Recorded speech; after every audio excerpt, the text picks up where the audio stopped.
Let's talk about a habit we barely notice but is always there: complaining about life. It seems automatic, right? Anything out of place, a challenge that pops up, and there comes that negative thought. And the funny or not so funny thing is, we don't realize how this grows, takes up space, and eventually shapes how we see everything. Then, without noticing, we end up feeding a snowball of worries and insecurities. Let's explore how to transform these thoughts and, as a bonus, improve our relationship with life and with ourselves. The truth is that this habit of complaining and focusing on problems reflects something deeper in our brain. Way back in prehistoric behavior, this even made sense, believe it or not. Imagine our ancestors, who had to stay alert to survive in a community. Otherwise, they could be expelled, which was crucial to survive in those conditions. Any risk, any detail could mean life or death, so our brain was shaped to pay a lot of attention to problems and dangers. But today, with modern life, we're no longer running from predators. Even so, our brain is still stuck in this problem-focused pattern. The result? We enter a cycle of rumination, mentally repeating the same problems. The brain gets so used to this routine that, without realizing it, we turn small annoyances into giant worries. Worse yet, this rumination becomes one of the main signs of anxiety and even depression. To better understand this, one study showed that rumination is one of the significant factors behind anxiety and depression. Basically, when we get stuck in repetitive thoughts about what went wrong or could go wrong, we're reinforcing a neural network of negativity and pessimism. And the more we repeat this, the stronger and more automatic this circuit becomes. It's a cycle that, instead of solving problems, only increases the sense of stagnation and insecurity. Our brain, with its incredible ability to adapt, ends up adjusting to this constant state of alert and worry until it becomes second nature. The good news is that just as it learned to do this, it can also learn to change. So how exactly does this affect our lives? Essentially, when we're stuck in this rumination cycle, the brain activates fight or flight mode.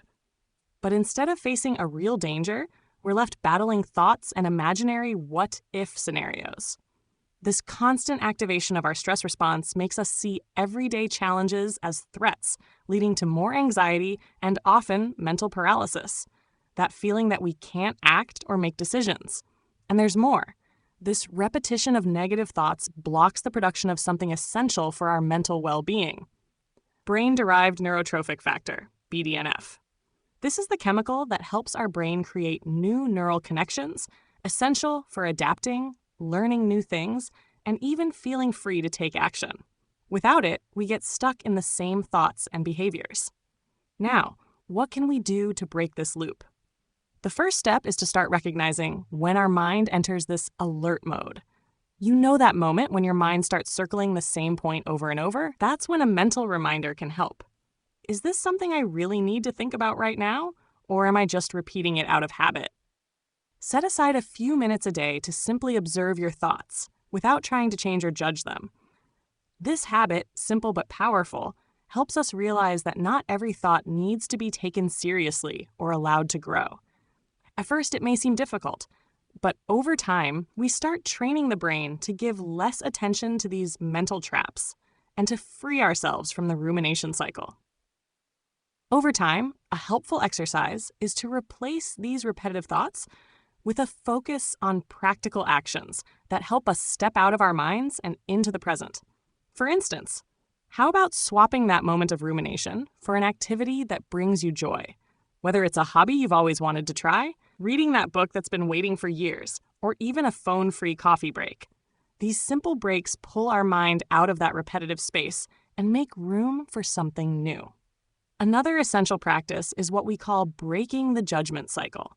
This means, instead of focusing on what others might think, start asking yourself what you think and want for yourself. The more we make this shift, moving away from external expectations and bringing the focus within, the freer we feel, and it becomes easier to enter the flow state. This state is where we feel good about what we're doing, without the burden or pressure of being judged. Let's talk about gratitude. And before you roll your eyes, I get it. These days, the word gratitude has almost become a cliche, right? We see it in hashtags, on t-shirts, in photo captions, and it seems to have lost some of its depth. So let's go beyond that superficial view. True gratitude is much more than a pretty phrase. Scientifically, we're talking about a practice that literally changes the brain's structure and, contrary to what many think, doesn't have to be spiritual or out of touch with reality. A recent study showed that gratitude can reduce our brain's reactivity to stress, improving not only our mental health, but even our physical health. Women who practiced gratitude showed lower emotional reactivity and a reduction in inflammatory responses in the body. That's because by practicing gratitude, we reduce activity in the amygdala, the part of the brain responsible for fear and stress. In other words, cultivating this habit can be a real tool to handle everyday challenges better.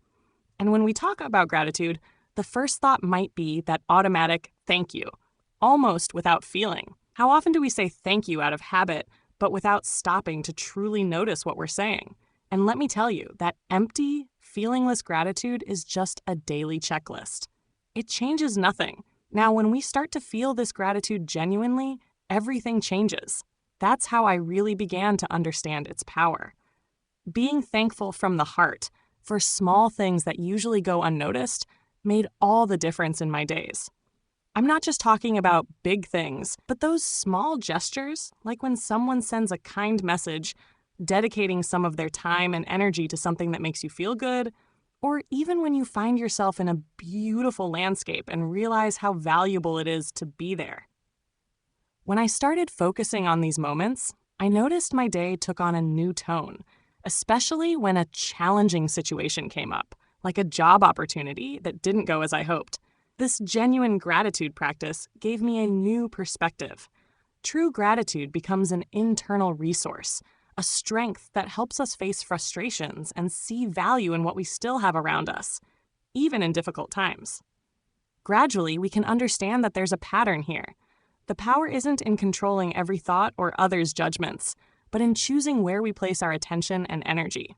That's what brings us lightness and makes us feel truly good about what we're building, without the extra weight of rumination and fear of judgment. Now, I want to hear from you. Do you also have a habit of ruminating on negative thoughts? Share in the comments, and let's exchange ideas on how to leave that heavy baggage behind. And of course, if you enjoyed this chat, give the video a like and subscribe to the channel.